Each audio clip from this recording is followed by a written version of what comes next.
ராசி இல்லை இவள் என பலர் தூற்றிய போது ராப்பகலாய் எழும் புயல் உனை வாட்டிய போது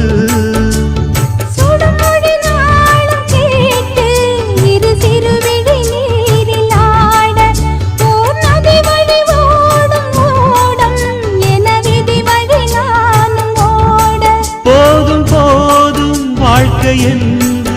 ஏழை மாது எண்ணும் போது நானும் அணைத்திடும் பூமிக்கொரு பாரம் என்று எண்ணி இருந்தேன் பூமுடிக்க யாரும் இன்றி கண்ணி இருந்தேன் சொந்தமின்றி பந்தமின்றி நானும் இருந்தேன் பொட்டு ஒன்று தொட்டு வைத்து பூவை அடைந்தேன் நன்றி சொல்லவே உனக்கு என் மன்னவா வார்த்தை இல்லையே தெய்வம் என்பதே